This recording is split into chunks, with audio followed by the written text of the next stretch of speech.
All right, welcome back to the Attack the Rack YouTube channel. This is the Attack the Rack daily lineup show. Today is Thursday, August 22, 2024. Guys, every family party or social event needs something special. Bubba's Bounce House Rentals LLC can do that for you. They provide inflatable bounce houses and water slides on top of a great service in the West Michigan Lakeshore area. Call Bounce Master Sam at 616-485-0257 today and mention the Attack the Rack ad to get $25 off your next rental. Also, find Bubba's Bounce House Rentals LLC on Google and Facebook. Bubba's Bounce House Rentals. All we rent is fun. Now that's how you read an ad. Woo! Booyah! Good job, Ryan. Good job, Big Mo. Guys, I got a question for you. Have you ever heard the name John Berzenik? No, because you're not saying it right. I might have jacked up that name. Nope, I've never heard of him. All right. So after our last night, a viewer reached out to me when we were talking about Hard Knocks, and we were talking about Tyler Badgett, one of the backup quarterbacks for the Bears. And on Hard Knocks, his brother was featured a little bit on the show, and this dude was quite a character, super entertaining. They talked a little bit about how he was an arm wrestler. Well, a viewer of ours is very knowledgeable in the sport of arm wrestling and hit me up last night and told me a little bit more about the sport of arm wrestling, which one of the best arm wrestlers of this century is Tyler Badgett's brother, Travis. Oh, wow. And the name that I mentioned, John Berzenik, sorry. He is actually the GOAT of arm wrestling. And he, the Michael Jordan of arm wrestling, per se. For like 40 years, this dude has just dominated the sport. But that 40? What's that? 40? 40? Yes. Since from the 80s until like in the early 2010s, this dude just dominated. Awesome. Well, Travis Badgett, Tyler's much older brother, was also, in the mix all these years. He in his weight class, he has been a champion. I don't know, he maybe even was. So the way they do these championships is they break it down by weight class. So the different weight classes have a world champion.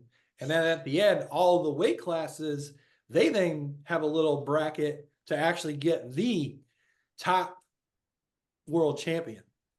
So his brother Travis definitely was a world champion in his weight class at one point. And the reason I know that, and the reason I bring up the name Johnny B.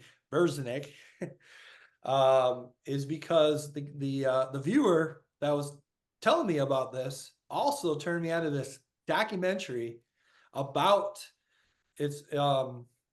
mostly about the GOAT, John Berzenik, but there's a huge part of it that features Travis Badgett, Tyler's brother. This documentary from, I don't know, it's from like 15 years ago.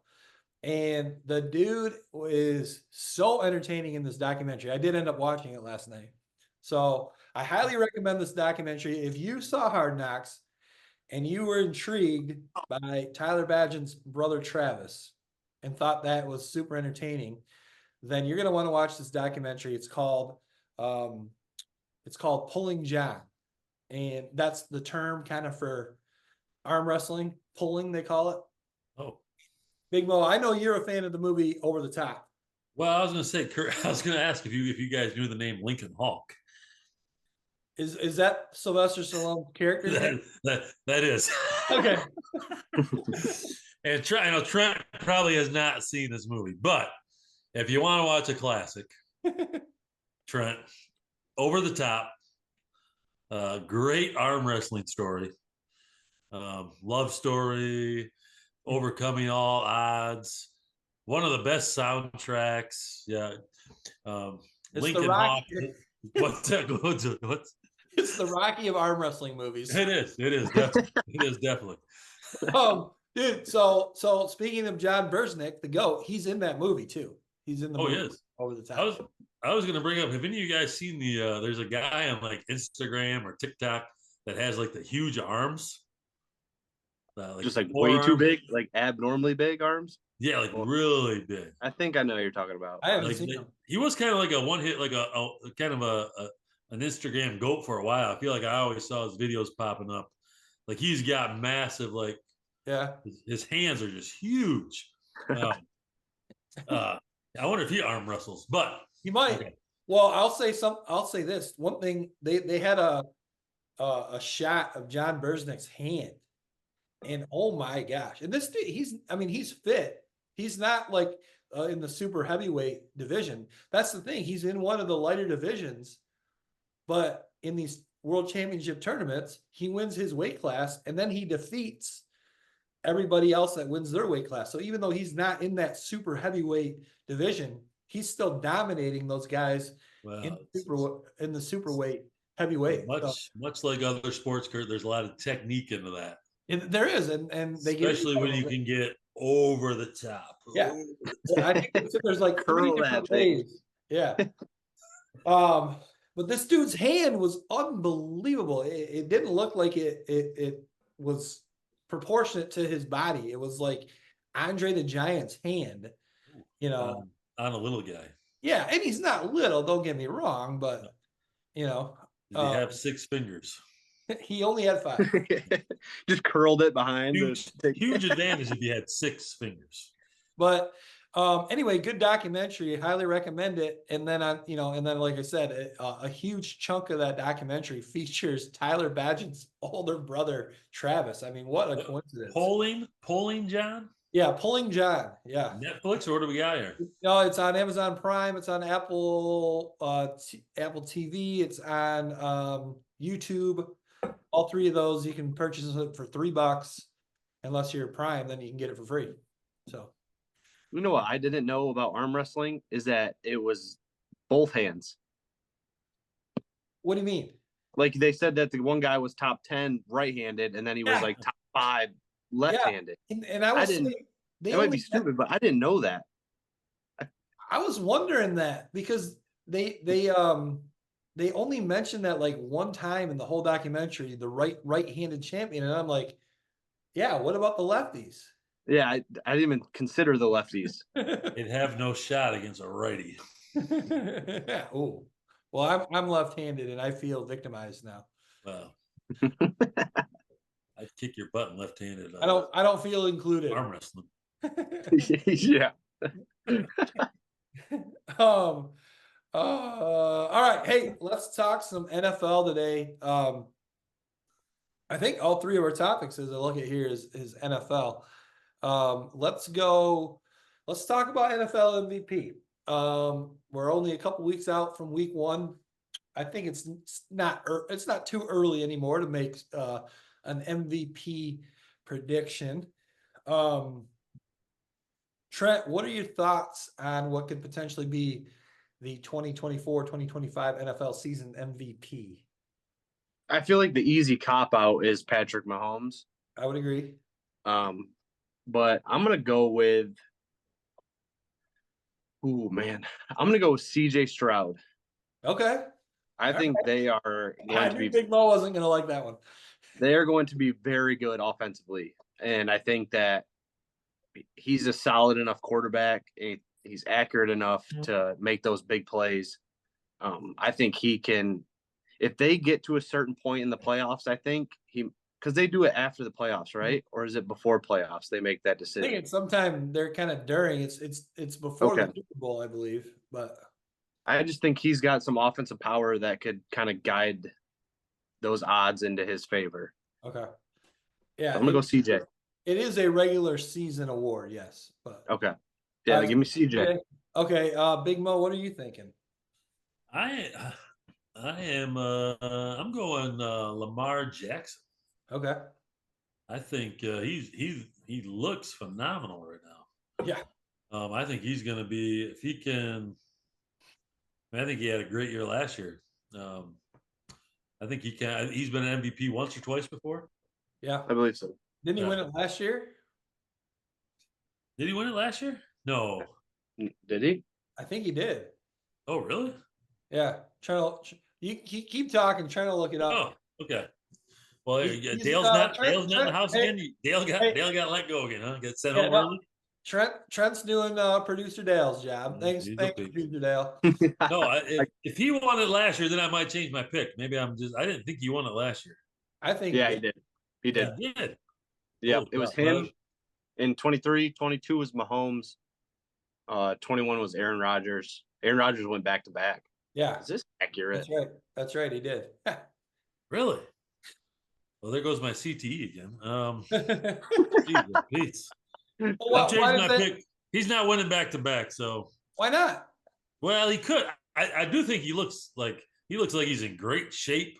Yeah. I'm sure he's poised to have another great year, but I just don't know if he can do back to back. There's a couple guys that have gone back to back, so it wouldn't be crazy. No, it wouldn't. It wouldn't be crazy. All right, I'm going to stick with him. Okay. Yeah. Okay. Let's go Ravens. All right. They're going to be good. They're going to be very good. They are. Well, you guys both picked quarterbacks, which is probably a good idea. I went back and I went back to like 1990. I went back to like 80, even 1980. And I don't remember from 1980, but from 1990, there's only been 7 non-quarterbacks to win the MVP. And all 7 of them were running backs. One of those 7 was Barry Sanders, and it was a co-MVP, I think, with a quarterback, Brett Favre. I think it was with Brett Favre. Maybe not. Anyway, it was a co-MVP with a quarterback. So since 1990, there's only been 7 non-quarterbacks. And again, they were all running backs. No wide receivers at all.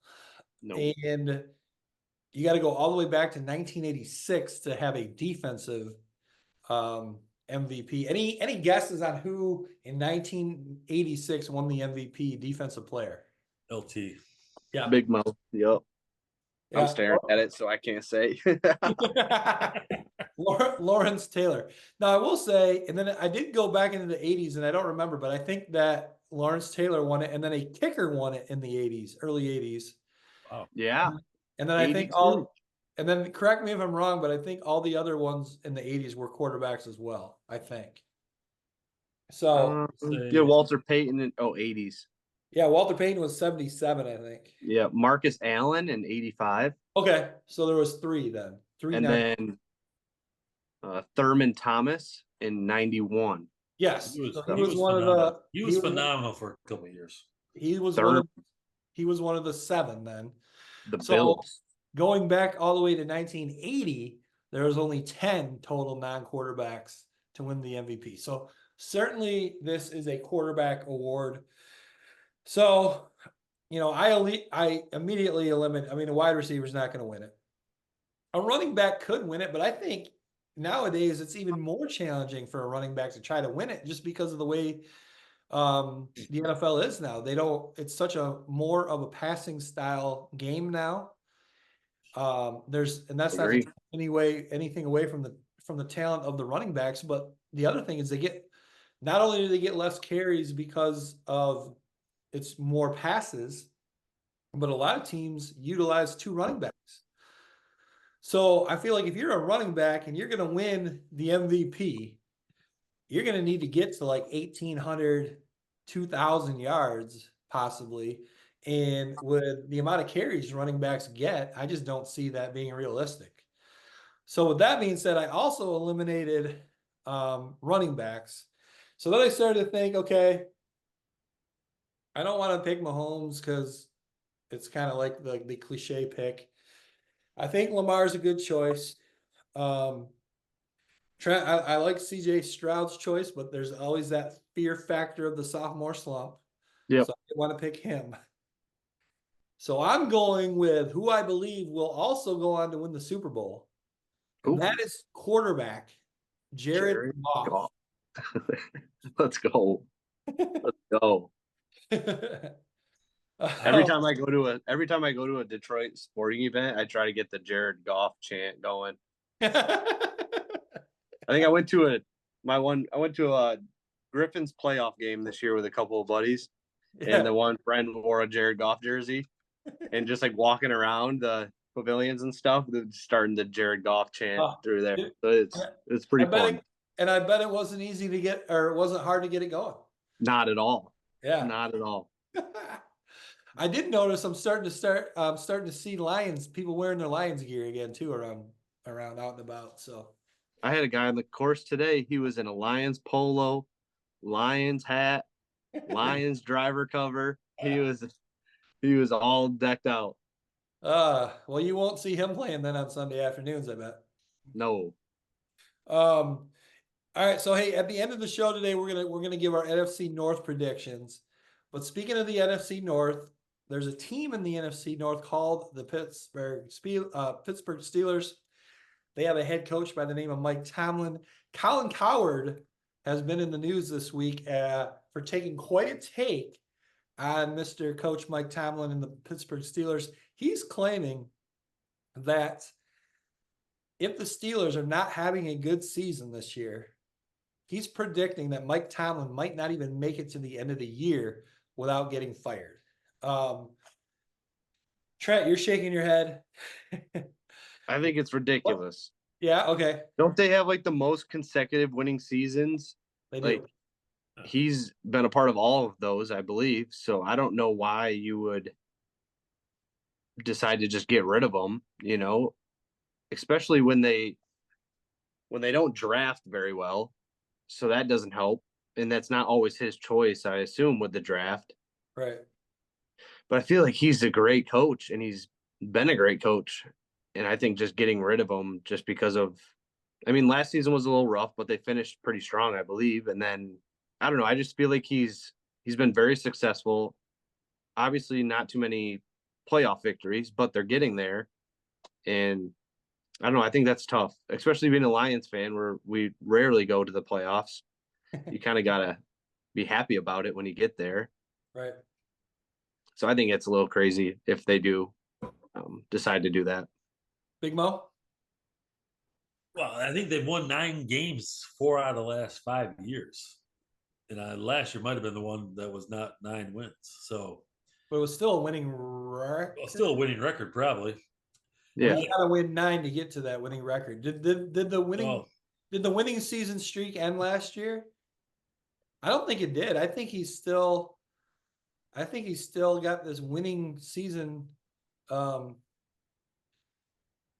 Yeah.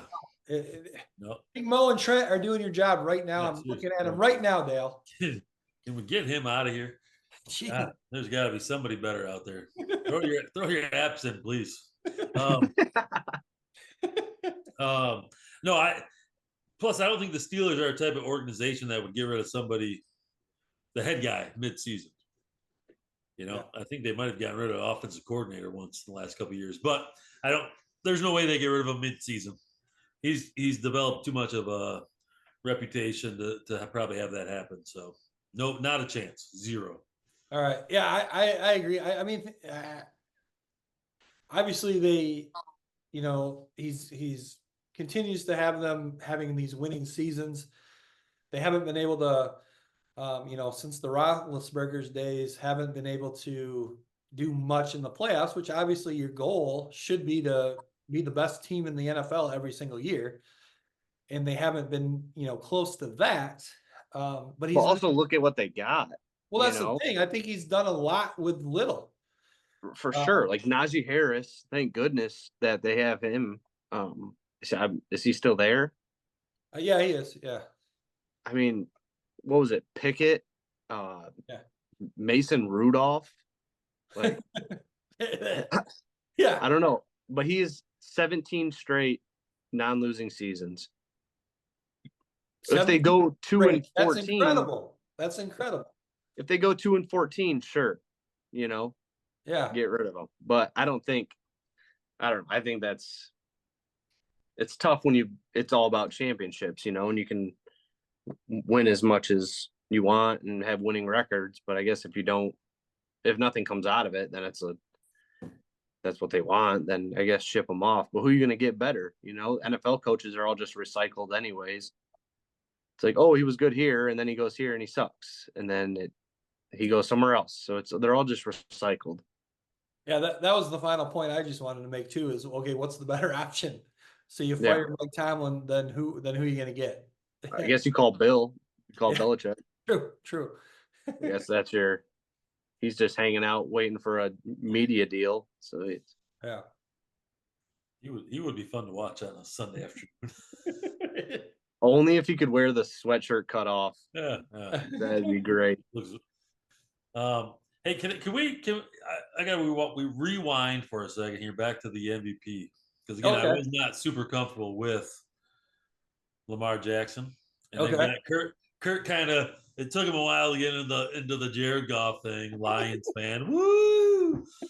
I will say this: as you were building up that moment, Kurt, hold on, I did a phenomenal job of that. You did. I was very intrigued. I will say this: if the Lions have a great year, now it won't matter if they make a run in the playoffs because the MVP voting will be done. Right. But if they are successful, they probably win the North and probably have one of the better records in the league. Yeah. Gibbs, if he goes for 1,000 and 1,000, okay, I like the chances of that happening. Okay. They'd have to be one of the top teams in the league, but it's only been done a couple times, I believe, in the NFL. I thought of that too.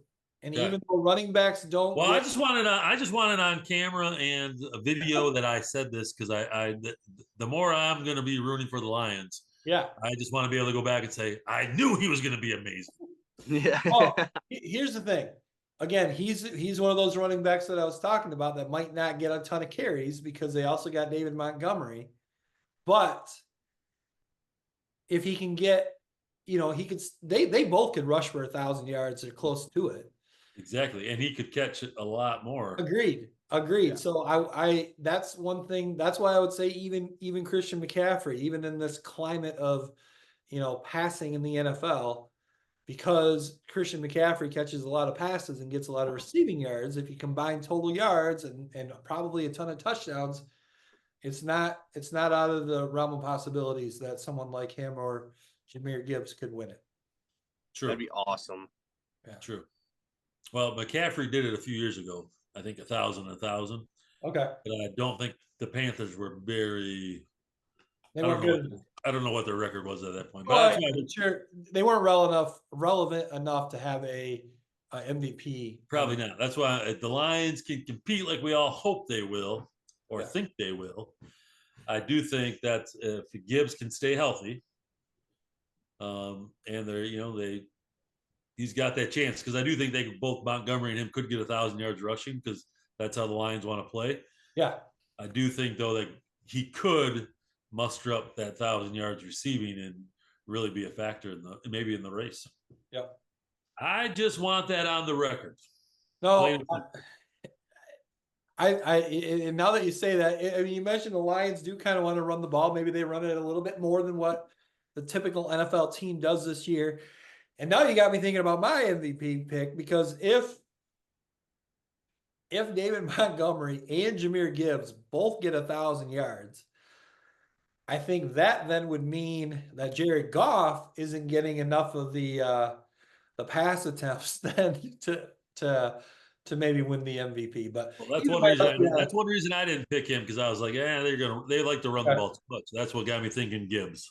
Okay, but potentially they could end up with the best record in the NFL and the quarterback of the best team in the NFL. That's a feather in their cap for MVP. Yeah. Don't want to piss off Amon-Ra though. No.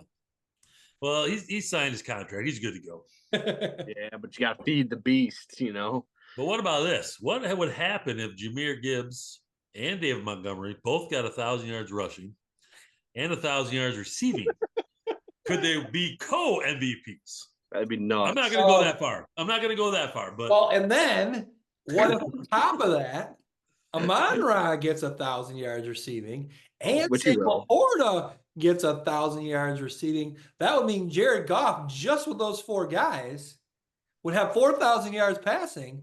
Maybe it's a 3 MVP. Yeah, it would be amazing for the Lions organization. Yeah, that'd be nuts. Either way, let's be honest. One of the Lions is going to end up with the MVP. Yeah. Either way, yeah. All right, let's shift. Final segment here. NFC or AFC. We're doing AFC picks now.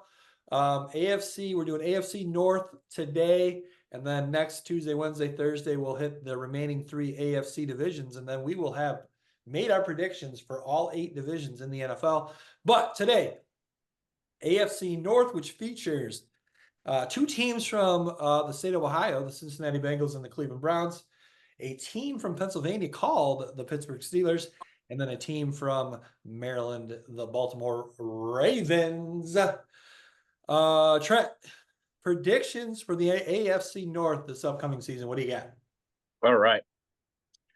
Let's go with the Baltimore Ravens to win the division, AFC North. They'll probably win the AFC. It'll probably be them and Chiefs again, I would assume, probably. I don't know. Depends if Rodgers stays healthy. The Jets could be sneaky. But let's go with Ravens. Ravens, they all beat each other during the season. That's the hard part. So let's go Ravens, Bengals, hoping Joe Burrow stays healthy. I'm not sure if the offensive line's any better or not, which has been killing them lately. But they did make it to the Super Bowl with a very poor offensive line. So we'll go Ravens, Bengals, Steelers, Browns. Okay. I'm going to put the Steelers in there. Right. I feel like Justin Fields is going to win that job and then just kind of make Bears fans salty for getting rid of him, which I kind of hope happens. Now, there's some of that because Justin Fields was a Buckeye and you're a Ohio State fan. Partially. All right, at least you're honest. But if I was completely biased towards Justin Fields, then I would have picked them to win the AFC North. Yeah, but true. I'm going to stick them at 3rd instead of 4th. All right, Big Mo. Well, I'm not sure it's fair that you always get to go last, Kurt. But you want me to go? I'll go. No, too late. Too late.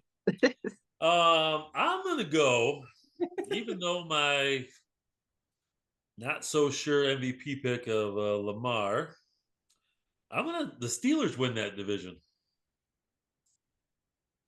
I think because I don't know if you want to look back a few weeks ago. I was pretty high on Justin Fields. But we still don't know if he's the starter.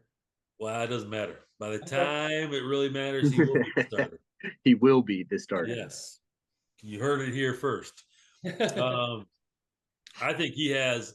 Again, I don't think he'll have he doesn't need to have a phenomenal year. He just needs to be solid. The Steelers defense always plays well. So I think obviously that division, they beat up on each other. So it can be close. Steelers win it. Ravens close by 2nd. The Browns finish 3rd. Ooh. And those Bengals, those Bungles, the old Bungles. Wow. 4th. Wow. Yeah. No defense. You can't win in the NFL without defense. That's true. True. So I do think, I don't know if I feel like they have announced Russell Wilson will be the starter. Did they? I don't know. I know he's listed number 1 on their depth chart, but that doesn't necessarily mean that they've made an official decision. But I thought they maybe did announce it. But to your point, I don't think either of you guys are necessarily saying Fields will be the week 1 starter. You're saying no matter what, at some point, probably early on, he will take over that starting role. It may happen. It may happen in one of these preseason games. Yeah. 3 hours ago, Justin Fields on Steelers quarterback battle. Quote, "It's not up to me." Okay. So That doesn't 4 sound hours ago. well, Fields but- quote, shown what I can do to be QB1. Ooh, here comes the controversy. You got to love a good quarterback controversy. Love it. Kind of a tradition every August. Somebody's got one, isn't it? Usually. All right. Well, I will start from the bottom and work my way up. I'm the complete opposite of Big Mo. And I think, I forget, Trent, did you have the Steelers third or fourth? Third. Third, yeah. Well, I'm going to put them fourth.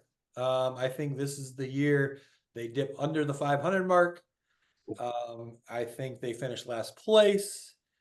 I think Mike Tomlin keeps his job anyway. Yeah, I just don't think they have. I just don't think they have enough. And I think even even like we're just talking about, they already don't even know who their quarterback's going to be. So that's just going to bring them all closer together, Kurt. You could.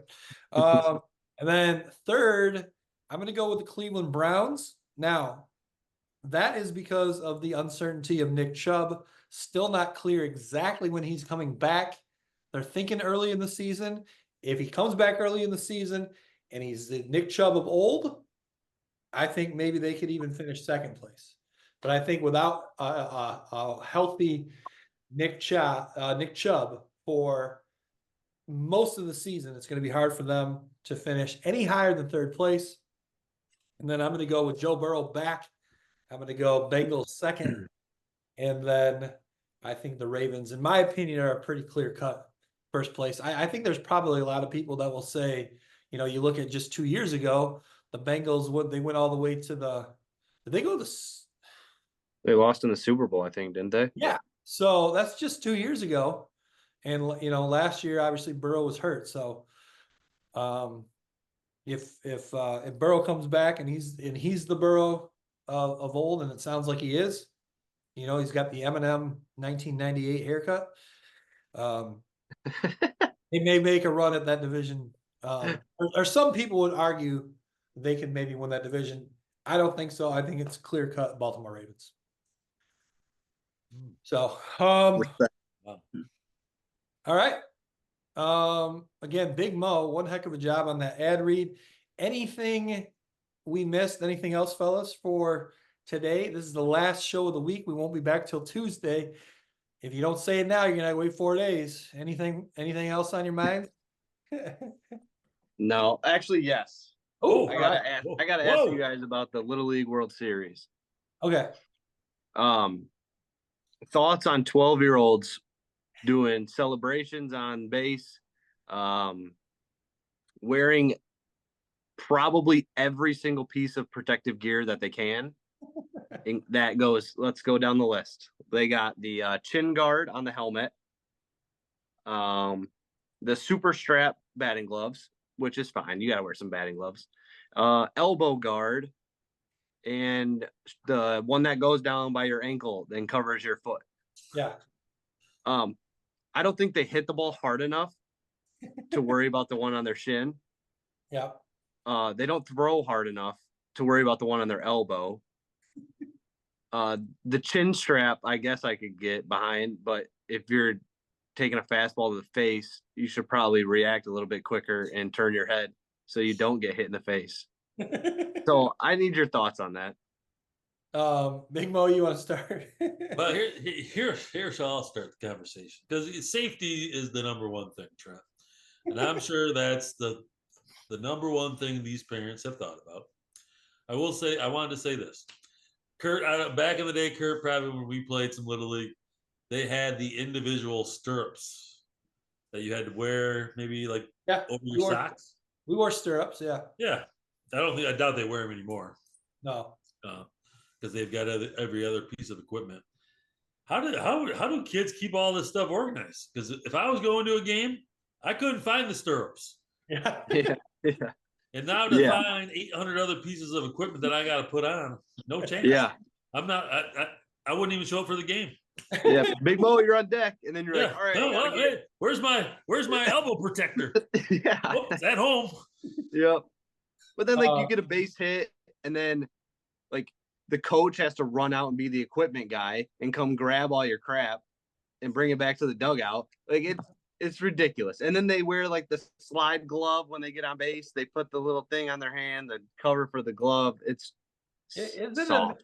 Isn't it amazing the game of baseball has been played for 1,800 years, and for those 1,800 years, none of this stuff was ever necessary until now, and everything was. Yeah. Those Big dudes didn't even Mo, wear batting gloves. yeah, I know. Yeah. Big Mo, I agree with you. Safety first, right? Safety is important. However, I don't think any of these kids are wearing any of this stuff for safety reasons. They're wearing it for the No. They're wearing it for that moment they have when they get on base where their coach has to run out and get all that gear, where they're not on the spotlight, taking it all off. That's why they're wearing all this stuff, and they're not wearing it for the safety. So I would say if I was their head coach, I wouldn't allow it. You see the same thing in basketball with these 8-year-olds wearing the long sleeve and the compression, what do you call them? Leggings or whatever. Yep.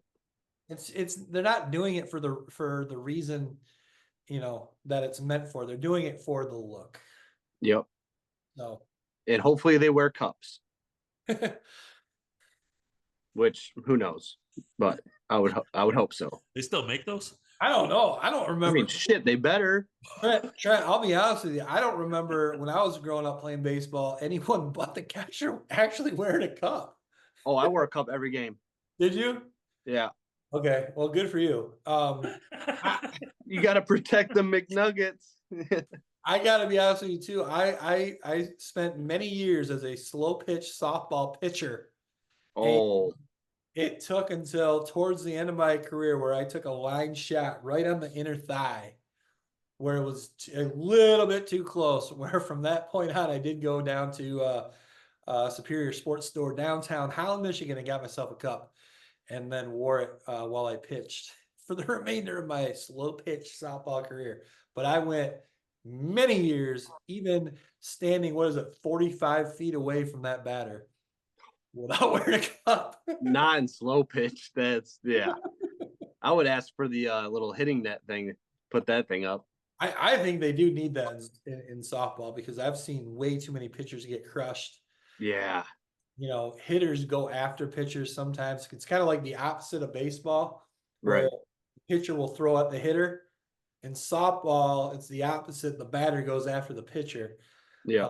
I think they should look at doing a net for slow pitch softball, to be honest with you. But anything else, boys? Well, that's all I got.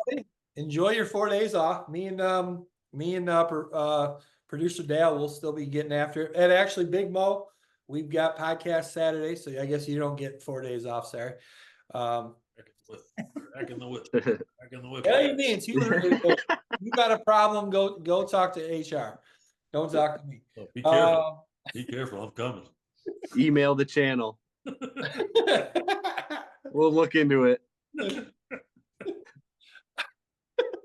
There's got to be some labor laws. All right. We'll see you Tuesday.